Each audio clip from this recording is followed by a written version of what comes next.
Girl About Library, and I'm here today with my August reading wrap-up. It's the end of August, so that means it is time for me to recount all of the books that I've read in this month, and somehow the number is 6, which is crazy. I remember reading all of these, but I don't remember reading more than a book a week, so don't fully understand mathematically how this happened, but I'm excited to share them with you, so let's get into it. First up is One of Us is Lying by Karen McManus. This is a YA fiction book, and it follows 5 different high schoolers who end up in detention. That 5 high schoolers, though, turns into 4 when one of them dies in detention. Foul play is suspected, and so those 4 high schoolers who were in the room with them are obviously the top of the list there. So the book goes through switching in perspective from each of these different high schoolers as they try to figure out which one of them might have committed the crime, did none of them commit the crime, and it was somebody else. What happened? I gave this book 3 stars. It was better than I expected it to be, which is always an advantage in a book's favor, because when you go in with really low expectations to anything, you can only be pleasantly surprised sometimes, or it just meets your low expectations.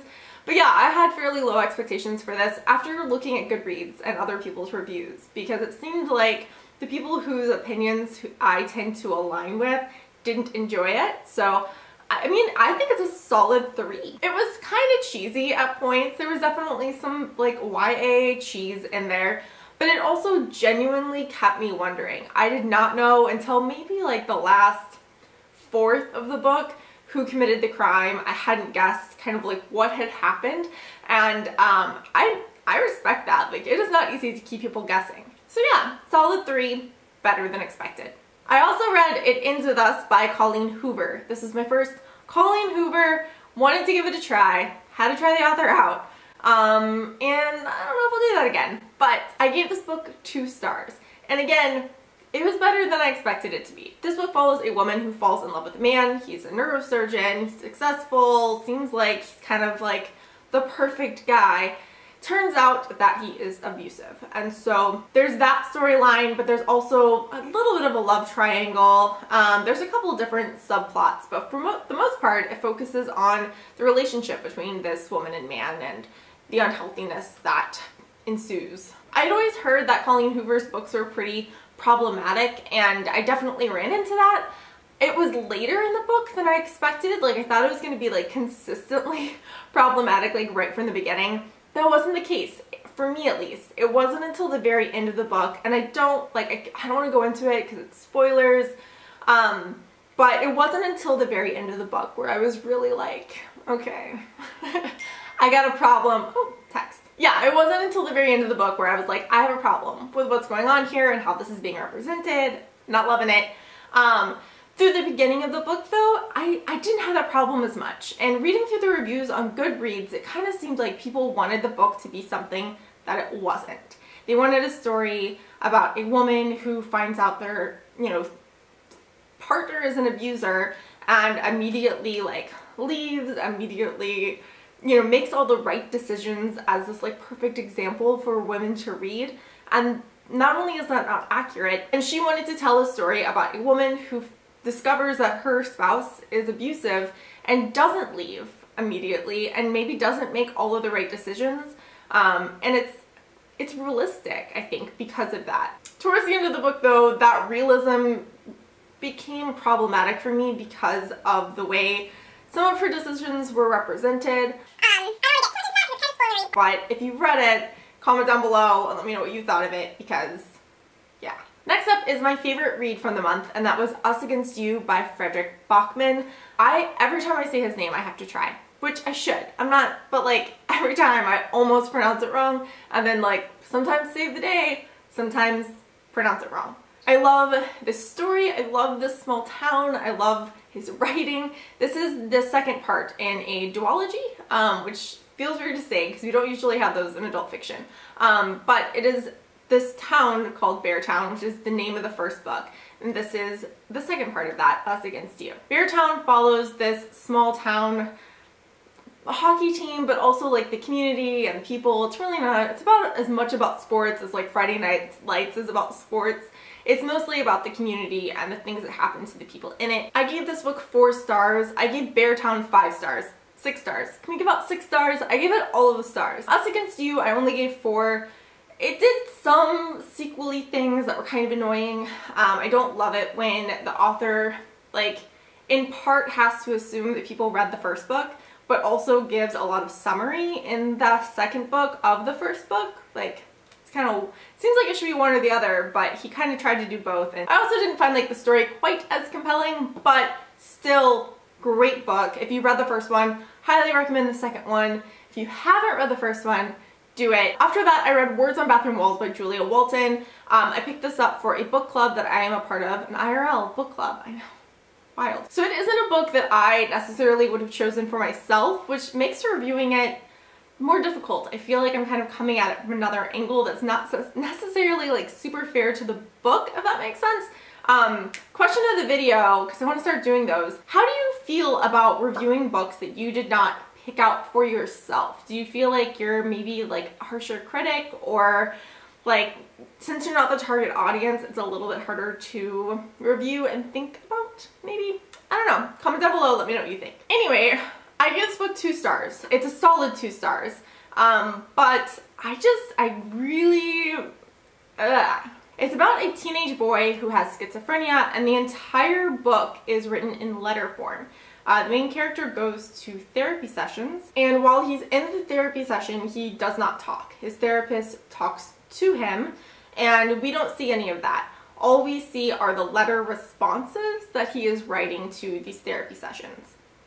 So number one, the format just felt really casual. So like the writing style is very casual because it's a teenage boy.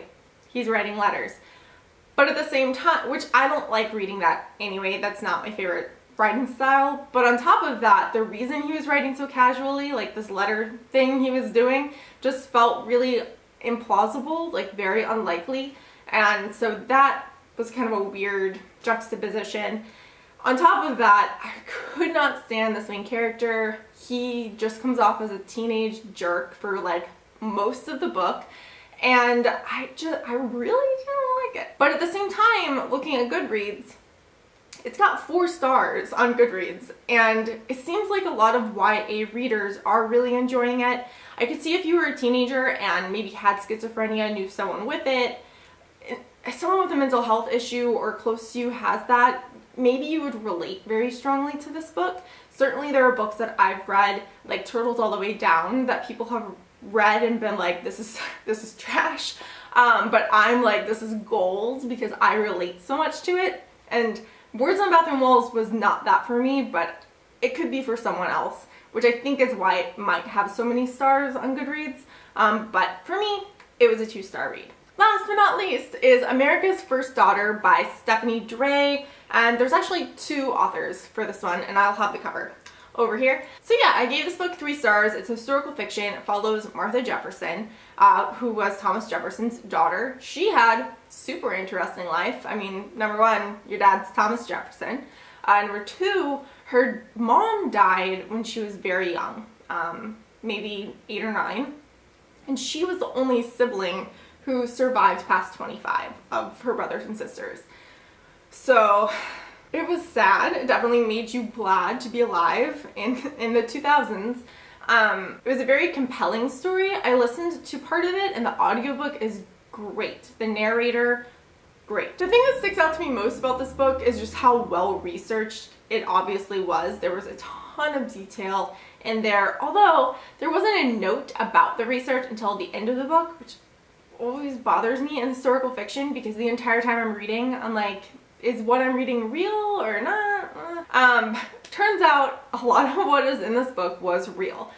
There were some adjustments that were made that felt slightly inappropriate, and I'll probably talk about that or like have information about it in the 60-second book review I do for that one, because yeah, they had to make some choices of what to include, and then they added some stuff which just seems kind of unnecessary because she had an interesting life. No need to change her already interesting life. This book is 624 pages long, y'all. Like, that's I think why I don't understand how I read 6 books this month, because Us Against You and America's first daughter should have been enough pages to like keep me going for the entire month. But somehow, I don't know how I did it, but it did. America's First Daughter is so long, so just know that. It's why I had to listen to the audiobook. I just got like reading fatigue at a point, but I still wanted to know what happened to her. So probably if you were interested, it's one to pick up on audiobook. The narrator does, like I said, a really good job. So if you're curious about Martha Jefferson's life, but it's long, y'all. It's really long. Ooh, I forgot one. Okay.